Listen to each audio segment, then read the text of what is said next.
Good morning, everybody. Welcome to the ESS Finance Subcommittee meeting, June 6, 2024. We will start off with the summary of the subcommittee action, the minutes. Everyone had time to review them. Do you have any modifications, additions? If not, I would take a motion for approval. This is Sherry. I'll move to approve. Thanks, Sherry. Do I have a second? This is Mel. Oh, it's a Go fight. ahead, Mel. We'll let Mel go ahead and second. Yeah. All in favor, say aye. Aye. Aye. Aye. Opposed, say nay. Motion carries. Next, we'll go to the accounts receivable update. Samantha, do you want to take care of this or do you want Lisa to talk? I think Lisa's going to cover the AR. Okay, great. It's me. With the exception of the payable or the receivable from Shepherd Gibson, which is a failed payment. We did receive that payment from Shepherd Gibson after the end of May, so that's been cleared. Those other items to counties are for the deputies conference that's upcoming, and you will note that the Simplifile item that had been pending for a bit has been cleared thanks to Kelly on our team.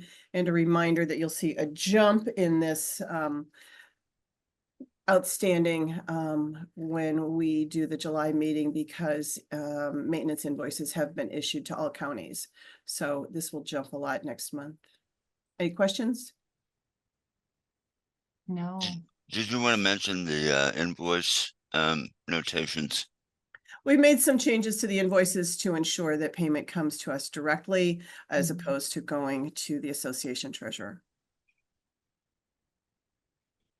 Great. Any other questions for Lisa? All right, thanks, Lisa.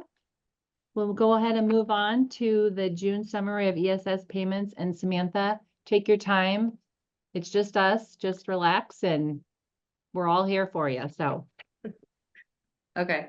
Billing and accounts payable. I have a few things highlighted here. For May, we did have 3 payroll periods. So in the month of May, we'll have that extra 25,000 in expenses.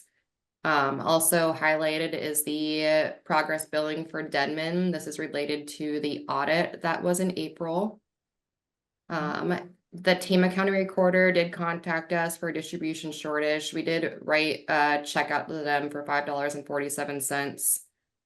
The 3 cents below that is related to those rounding penny issues that we've been having with the point of sale fees.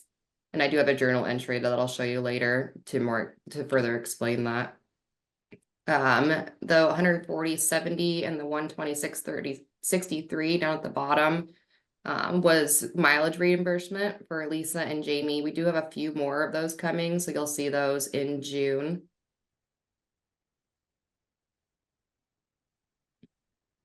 Moving on to the credit card charges. We did have the set to go annual renewal for the 99 that's highlighted. And then we had a developers meeting on the 23rd of May. So we ordered lunch for them. There is an extra $18.33 charge. We had an extra person show up, so we had to call and place another order, but both of those related to the developers meeting. And then the 29.12 down at the bottom for Walmart was for refreshments for the ESS meeting. That was in the office. And then the 191.57 was also related to that for the lunches that day. I'm happy to answer any questions. Otherwise, we'd ask for your approval and acceptance of the payment reports. Any questions for Samantha? If not, I will go ahead and make a motion for approval if I have a second. This is Geraldine. I'll second. Thanks, Geraldine. All in favor, say aye. Aye. Aye. Aye. Opposed, say nay.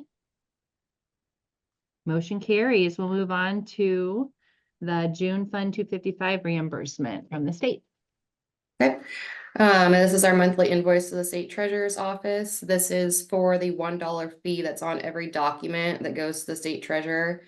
We bill for the income for the prior month, so our payroll is actually higher to this, but we've worked out with the state treasurer's office to bill only for the income for the prior month. We would request your approval on the submission of this invoice to the state treasurers. Do I have a motion for approval for Fund 255 reimbursement? This is Mel. I can move to approve. Thanks, Mel. Do I have a second? This is This is Geraldine, Sherry, I'll I can second. Geraldine, I'll go ahead and give it to Geraldine. All in favor, say aye. Aye. I Opposed, same sign. Motion carries. Now we'll move on to the April 2024 financial reports. Okay. The Bankers Trust beginning balance was $1,362,506.44. The ending balance was $1,232,378.65. We were able to successfully reconcile for the month of April.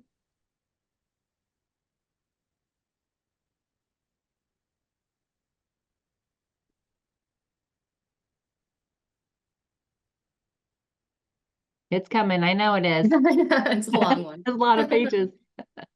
So I do have highlighted here the reconciled balance for the month of April. Mhm.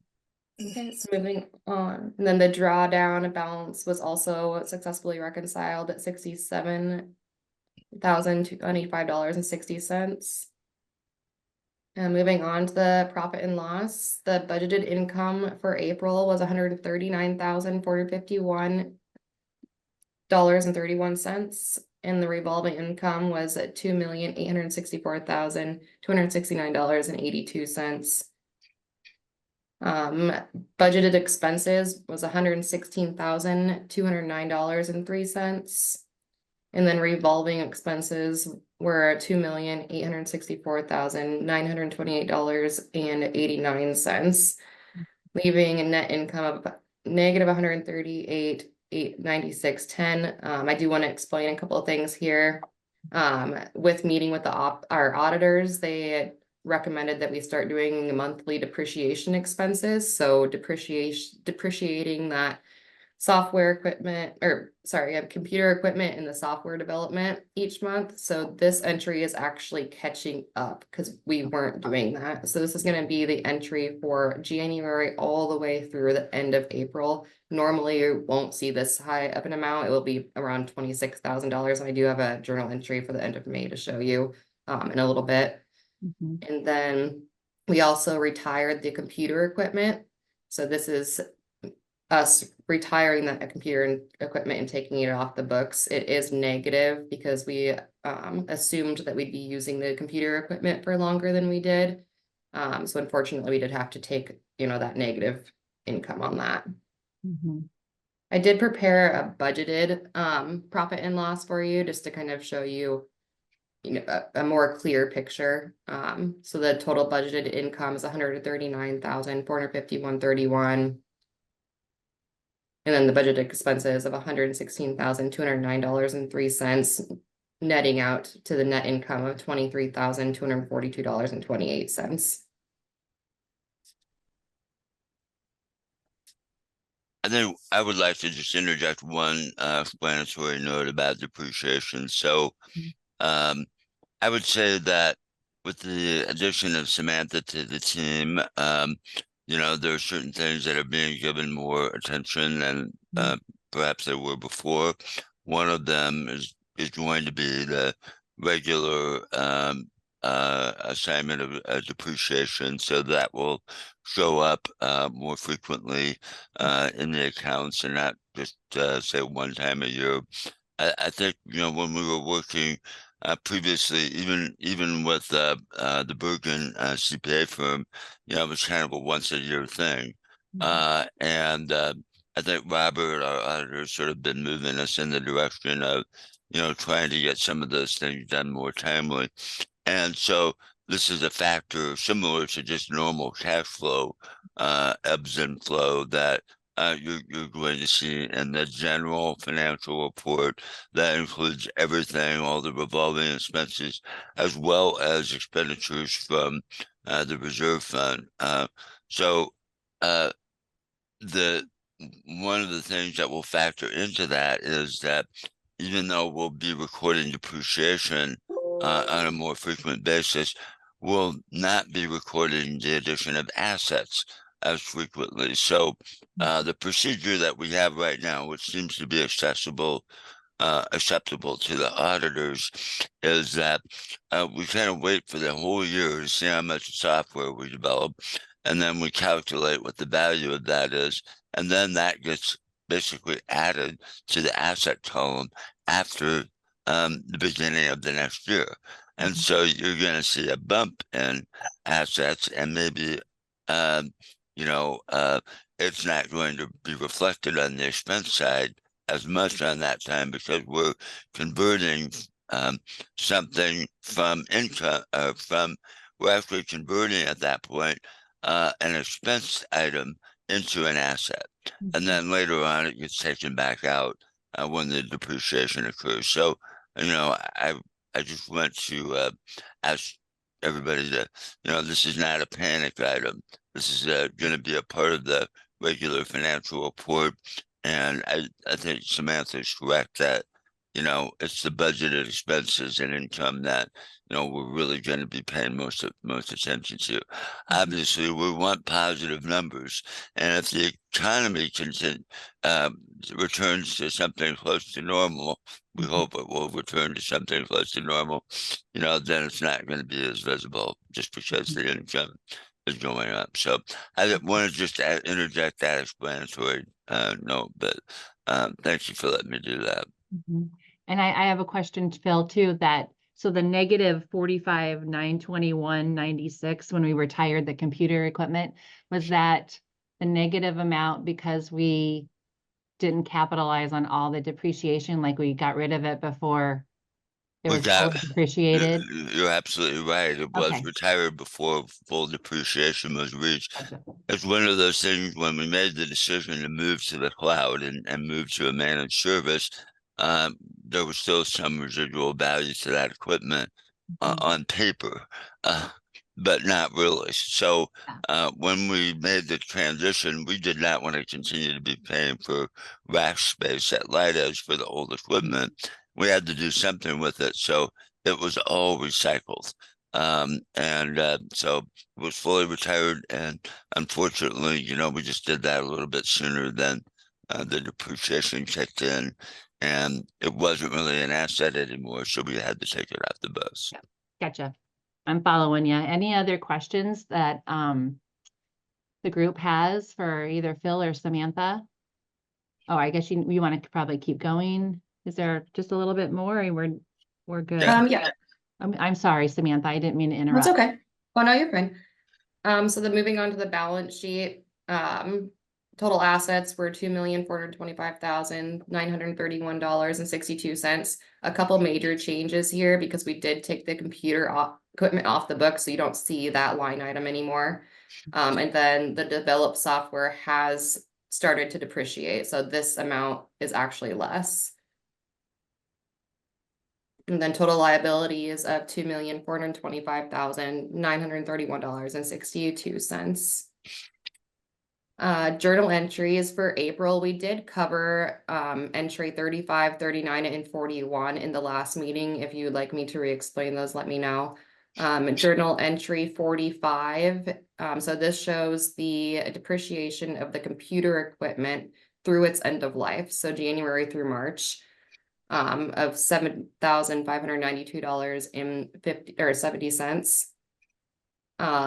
Journal entry 46 is the entry for the software development from January all the way through the end of April.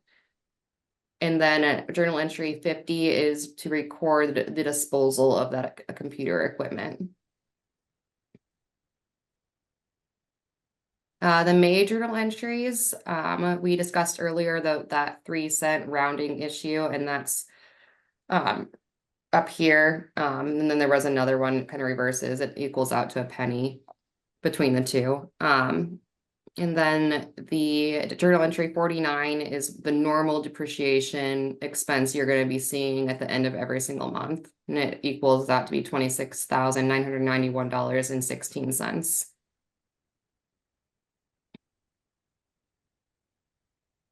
The credit card statement, beginning balance was $3,650.76.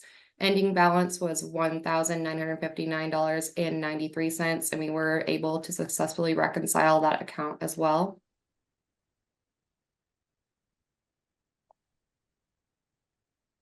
Moving on to Fund 255, this is the receipt from the State Treasurer's Office. Beginning balance $148,378.74. Ending balance $179,185.28. As you can see, the income here matches the receipt that you approved earlier for the reimbursement from the State Treasurer's Office.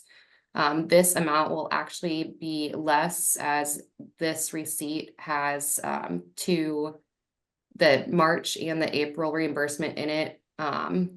We had submitted the March reimbursement late in the end of April, so there are 2 reimbursements sitting in this amount.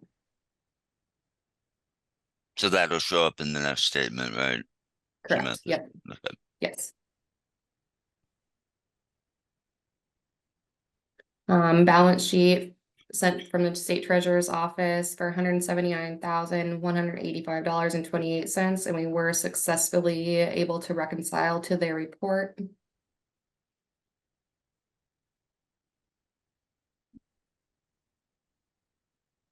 And then the profit and loss and balance sheet for the Fund 255.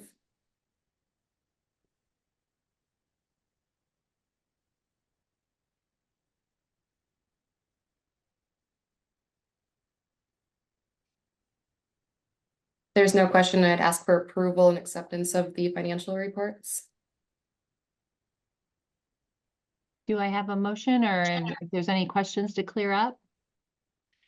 If not, I don't hear anyone talking, so we'll go ahead and need a motion for approval This of is the Sherry. April 24 financial reports. I'm sorry, go ahead. That's Sherry. okay. This is Sherry. I'll move to approve.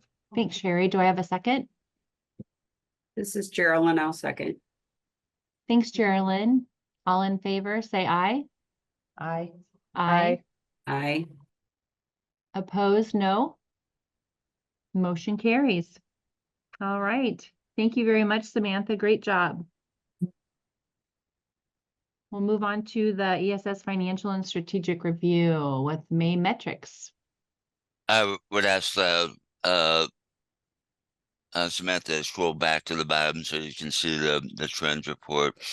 So if you see that kind of yellow blotch there for May and the blue, the lighter blue line, that reflects 2024 activity. And I guess the way I would interpret it is it's generally a good trend. The numbers continue to be above 2023, but not substantially above, and certainly not matching some of the prior years in terms of sort of the immediate post-pandemic, but before interest rates and inflation really kicked in. We're still below that number.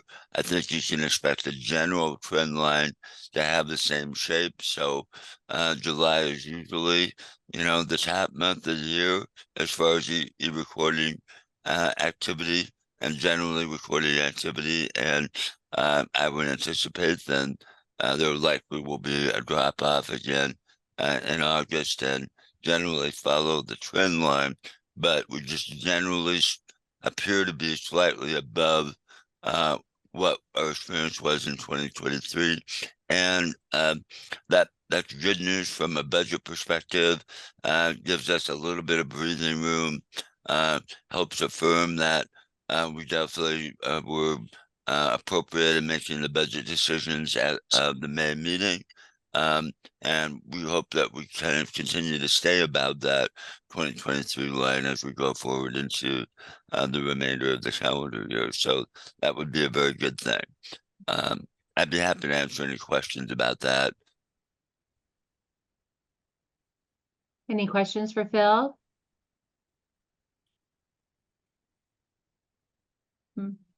If Nope. not, then we can scroll back up to the agenda. We just have a few oral reports we're going to share with you before we adjourn. I think Lisa's going to give the report on the point of sale system. Thanks, Phil. We are waiting for an email from Ahmed, who's our contact at Professional Solutions, to move 10 counties to production. And so I'm waiting for him to make sure I have the process completely laid out on how that's going to work, so that each county will be able to call in and get that taken care of. But it's not going to happen today because I want to make sure everyone's machine has closed, so we're not chasing money down. So the first one would probably be tomorrow. And then he told me that by the end of this week, devices will have shipped to about 80 counties. So we're real close, and I'm ready to put this behind us. And I know we've got a couple counties who's ready to throw the old devices out the window, so they are excited to have new ones. So we'll have some more on this at summer school next week, and we're looking forward to seeing everyone. Great. Thanks, Lisa. Any questions for Lisa? I just have a quick question. What's up, Mel? Can you, oh, okay. We aren't gonna plan to switch anyone next week while we may be gone to summer school, right? I just think that could be for my office. If you're switching people, they already know, right? Yes. Okay, so not me. No, you're not included on the list. Perfect. Thank you. And I learned that there are 72 people, I believe, registered for summer school. So we can work with Anne to get a list of those participating, so we can move other counties to production, or we can absolutely wait until the following week. But we are anxious to have this done, as are many counties. So Awesome. Any other questions for Lisa? Thank you very much, Lisa, for all your work on this. I know you're ready to get it done. thank you. Yeah. If no questions, then we can go on to the recording fees and modernization update. Yeah, just a quick update, and some of you could give this update too, because you've been participating, but yesterday we did complete the third webinar for the Recorders Association to explain what at least the tentative recommendation is from the Fee Policy Committee. I think this is becoming less and less of a hidden secret here, but you know, the $10 per page is generally the direction that is being taken. There are some other changes in fee policy that go along with that, both in the context of you know, some of the add-on fees that exist in the current system, the recommendation to, for lack of a better term, to allocate or carve out funds for what was previously or currently known as the records management fee, which would be increasing from $1 to $2, except it would be an allocation. And then a further substantial policy change in terms of funding for ESS and our land record system, converting that to be paid primarily from the carve out of the additional recording fee, which was something that an idea that came up in the Fee Policy Committee. There are also a number of ideas that have been identified for additional projects. The recording notification system being one of them, that would be also paid from that allocation. So things are beginning to come together.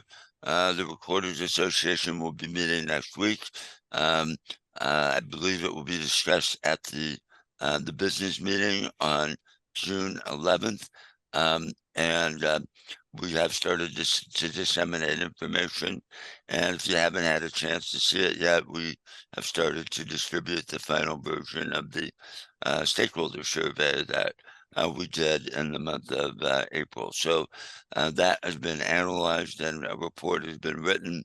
And I think it will be content that will be used in the upcoming annual ESS report. I would just mention as an aside that as a part of the 28E agreement, there is an annual report that is to be submitted to the supervisors. The timing of that is in part to coincide with budget planning and for the counties. And so the team has started to develop the outline and begin preparations for that report, which should be issued sometime in early July. So lots of work still ahead, but I think a lot of progress has been made, and we'll see. Well, I guess the proof is in the tasting of the pudding, as they say. So we'll see how the conversation goes next week. So that's really all I have. But Stacy is kind of the co-legislative chair. If anybody else has any comments, if you participated in some of those discussions, happy to stand aside and listen to your thoughts as well. I don't have anything to add. I just wondered, do we have an approximate number of how many people actually signed up for the update?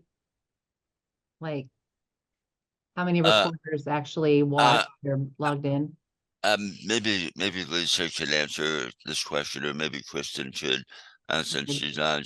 Maybe she can add a chat pod. The highest attendance rates were in the 2 webinar sessions we had last week. I think yesterday's session we had about 15 people. And then, as I mentioned, I think I mentioned earlier, we did record yesterday's session so that anybody who could not attend should be able to listen to that. I would say. So Renee, in answer to Renee's question, I anticipate the discussion to be on the 11th, June 11th. I only know that because that's the day I'm gonna be there, and I anticipate that's when it will occur. So that's my answer to your question. Go ahead. I'm sorry I interrupted.